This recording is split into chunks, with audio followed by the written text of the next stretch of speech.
दोस्तों, हाल ही में मैंने तांतीराम चैप्टर 1 टेल्स ऑफ शिवकाशी नामक तेलुगु मूवी आया है जिसे एम मेहर दीपक ने डायरेक्ट किया है। इस फिल्म की प्रेजेंटेशन थोड़ी यूनिक है, जहां हमें कहानी तो दिखाई जाती है, साथ ही कई जगह पर नरेशन भी होती रहती है। वीडियो शुरू करने से पहले मेरी आप सभी से एक रिक्वेस्ट है कि अगर आपको यह वीडियो पसंद आती है तो वीडियो को लाइक और चैनल को सब्सक्राइब जरूर कीजिएगा। तो फिल्म के शुरुआत में हमें एक कहानी सुनाई जाती है जो कि कुछ ऐसी है। देवता और राक्षसों ने मिलकर समुद्र मंथन किया और उससे निकला अमर जीवन का अमृत। अमृत को राक्षसों के हाथों में जाने से रोकने के लिए भगवान विष्णु ने मोहिनी का रूप लिया। उसे देखकर न सिर्फ राक्षस बल्कि देवता भी मंत्रमुग्ध हो गए। साक्षात ब्रह्मा ने भी इस सृष्टि में कभी भी इतनी सुंदर महिला की रचना नहीं की थी। उन्होंने मोहिनी से भी अधिक सुंदर स्त्री की रचना करने का निर्णय लिया। फिर जो सुंदर स्त्री इस सृष्टि में आई उसका नाम था अहल्या। भगवान ब्रह्मा की बेटी अहल्या का पालन पोषण और शिक्षा महर्षि गौतम के आश्रम में हुई। जब अहल्या विवाह योग्य हो गई तो ब्रह्मा जी ने कहा कि अहल्या के लिए गौतम महर्षि से ज्यादा सटीक वर और कोई नहीं हो सकता। इस तरह गौतम महर्षि और अहल्या का विवाह हो गया। इसी दौरान अहल्या को पाने का प्रण कई दुराचारियों और देवताओं ने लिया, जिनमें से एक भगवान इंद्र भी थे। एक बार जब गौतम महर्षि नदी में स्नान करने गए तो इंद्र गौतम का रूप लेकर अहल्या के साथ शारीरिक संबंध बना लिए। अपने काम को अंजाम देने के बाद जब इंद्र आश्रम से निकल रहे थे तो गौतम महर्षि ने उन्हें पकड़ लिया और शाप दे दिया। अहल्या को भी इस कुकर्म के लिए शापित कर दिया, जिससे उसकी सुंदरता खत्म हो गई और वह एक मूर्ति में तब्दील हो गई। अब इस कहानी के बाद नरेटर कहते हैं कि इसी कहानी से मिलती जुलती एक घटना अजय के गांव शिवकाशी में भी हुई थी। यहाँ से सीन अजय पर फोकस करता है, जो कि हैदराबाद की एक छोटी सी कंपनी में काम करता है और फिलहाल अपने गांव आया हुआ है। वह अपने दोस्तों के साथ पीने की योजना बनाता है। अजय एक लोकेशन डिसाइड करता है जहां वह और उसके 3 दोस्त आराम से बैठकर पी सकें। इन चारों की बातों से हम समझ पाते हैं कि ये लोग ज्यादा पीने के बाद नाटक करते हैं, जैसे कि क्रश को कॉल करके प्रपोज करना, जबकि कॉल क्रश का बाप उठा लेता है। ऐसे ही लफड़े से बचने के लिए ये लोग गांव से थोड़ी दूर सुनसान जगह पर पीने बैठे थे। अब मजे मजे में हॉरर स्टोरीज की बात उठती है और अजय कहता है कि वह अपने गांव की एक सच्ची हॉरर स्टोरी सुनाएगा। लेकिन हॉरर स्टोरी को जानने से पहले हमें जिन के बारे में थोड़ा समझना होगा, तभी कहानी सेंस बनाएगी। अजय के नरेशन के साथ स्टोरी हमें सुनाई और दिखाई जाती है, जो कि अब मैं आप लोगों को बताऊंगा। अजय कहता है कि इस ब्रह्मांड में जिस तरह भगवान ने मनुष्यों की रचना करी, ठीक वैसे ही उन्होंने जिन्न की भी रचना की। जिन्न हमारे साथ, हमारे बीच रहते हैं। Something like in a parallel world, जहां वे हमें देख सकते हैं लेकिन हम उन्हें नहीं देख सकते। जिनके पास कुछ अद्भुत शक्तियां होती हैं, जैसे कि वे इंसानों से लगभग 10 गुना ज्यादा ताकतवर होते हैं। जरूरत पड़ने पर वे किसी इंसान या जानवर का भी रूप ले सकते हैं। इतना ही नहीं, वे खुद को इंसानों के सामने प्रकट भी कर सकते हैं। लेकिन भगवान ने जिन्न पर कुछ सख्त नियम लगाए हैं और उनमें से सबसे महत्वपूर्ण नियम यह है कि एक जिन्न कभी भी औरतों के साथ शारीरिक संबंध नहीं बना सकते। ज्यादातर जिन्न इन नियमों को फॉलो करते हैं क्योंकि नियम न मानने की कड़ी सजा मिलती है। लेकिन कुछ जिन्न विरोध भी करते हैं और वे औरतों से संबंध बनाना चाहते हैं। अब जब आप जिन्न के बारे में समझ गए हैं, चलिए मैं आपको जिन्न की वह कहानी सुनाता हूँ जो अजय अपने दोस्तों को सुनाता है। बात 1975 की है, जब उसके गांव के बाहरी इलाके में आदि लक्ष्मी नामक पटाखों की फैक्ट्री हुआ करती थी। इस फैक्ट्री के मालिक का नाम आदि भान था।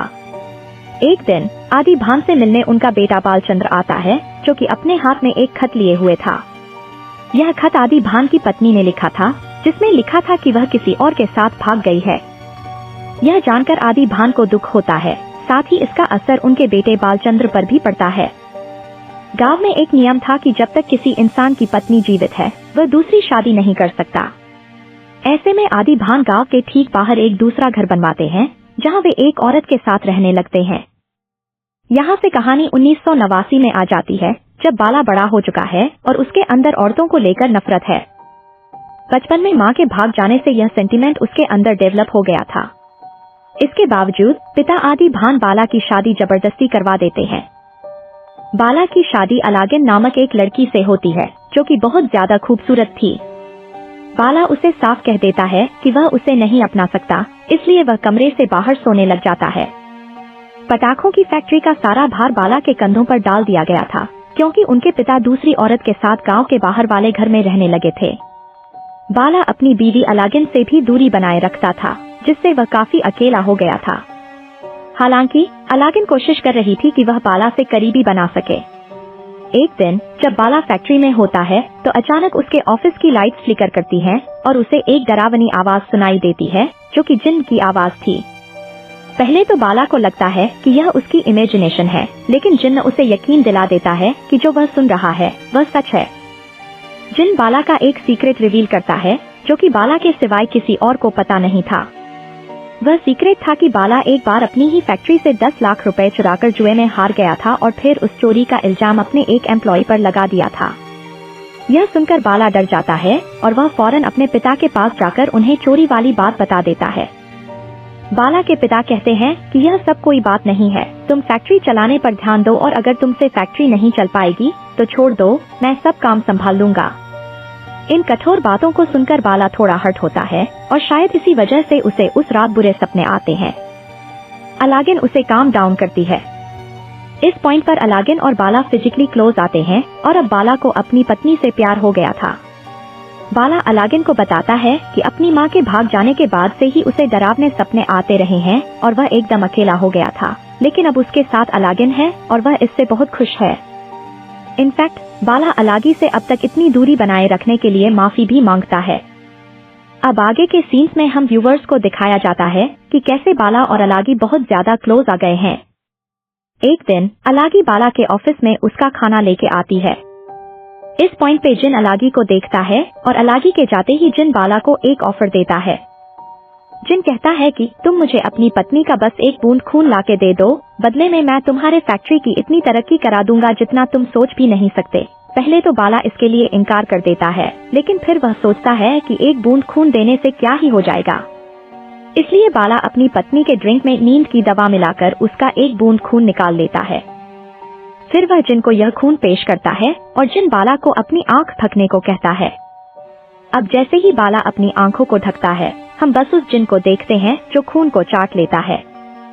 इसके बाद जिन बाला से कहता है कि अब मैं जा रहा हूँ, तुम्हारी काफी तरक्की होगी और अब मैं तभी वापस आऊंगा जब तुम मुझे बुलाओगे। इस घटना के बाद वाकई बाला के फैक्ट्री के पटाखे खूब बिकने लगते हैं और सभी लोग बाला से ही पटाखे खरीद रहे थे। देखते ही देखते बाला काफी तरक्की कर गया। इनफैक्ट वह एक नई फैक्ट्री बनाने के लिए लोन भी ले लिया। बाला के पिता भी कह देते हैं कि तुम तो मुझसे भी बेहतर फैक्ट्री को चला रहे हो। यहाँ बाला और अलागी भी काफी क्लोज आ चुके थे और अलागी एक दिन बताती है कि कैसे बचपन में ही वह अपने माता पिता को खो चुकी थी और उसका भरण पोषण उसके चाचा ने किया है। यह सुनके बाला अलागी से वादा करता है कि वह उसके सब नखरे उठाएगा और उसे बहुत प्यार देगा, वह प्यार जो शायद अलागी अपने माँ बाप से कभी नहीं पा सकी। खैर, कुछ ही महीनों में दिवाली आने वाली थी और उससे पहले बाला की नई फैक्ट्री तैयार हो चुकी थी। एवरीथिंग वाज परफेक्ट, लेकिन अब बाला के मन में लालच आ चुका था। बाला जिन को वापस बुलाने की गलती कर देता है और वह जिन से कहता है कि मुझे और मुनाफे कमाने हैं, लाइक डबल कमाने हैं, और इसके लिए आप मेरी फिर से मदद कर दीजिए। बदले में मैं आपको फिर से अपनी बीवी की एक बूंद खून लाकर दे दूंगा। इस बार जिन कहता है कि बेटा, मुझे अब तुम्हारी बीवी का खून नहीं बल्कि तुम्हारी बीवी ही चाहिए। यह सुनकर बाला चौंक जाता है और तुरंत मना करता है, लेकिन जिन कहता है कि तुम मुझे मना नहीं कर सकते। तुम भले मुझे बुलाए अपने मर्जी से होगे, लेकिन मैं जाऊंगा सिर्फ मेरी मर्जी से, और ध्यान रहे अगर मैं तुम्हें इतना कुछ दे सकता हूँ तो तुमसे सब कुछ छीन भी सकता हूँ। यह सुनकर बाला काफी चिंतित रहने लगता है।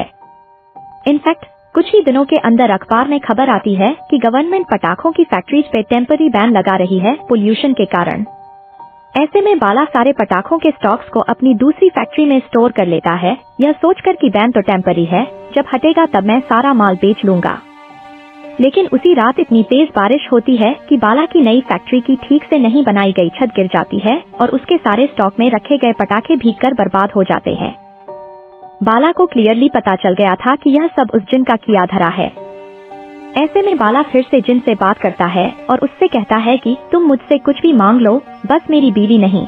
इस पर जिन बाला को यह कहकर भड़काता है कि तुम अपनी बीवी को इतना चाहते हो, लेकिन तुम्हारी बीवी तुम्हें धोखा दे रही है।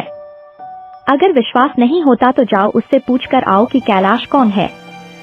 यह सुनकर बाला फौरन घर जाकर अलागी से पूछता है कि क्या तुम किसी कैलाश को जानती हो। अलागी डरते हुए कहती है कि कैलाश उसका पड़ोसी हुआ करता था और वह कैलाश से प्यार भी करती थी, लेकिन कैलाश उससे शादी नहीं कर सकता था, इसलिए उनका प्यार आगे नहीं बढ़ा और अलागी ने बाला से शादी कर ली। हालांकि अलागी यहाँ क्लियरली कहती है कि यह पुरानी बात है और उसके और कैलाश के बीच में किसी भी तरह का शारीरिक संबंध कभी नहीं बना था।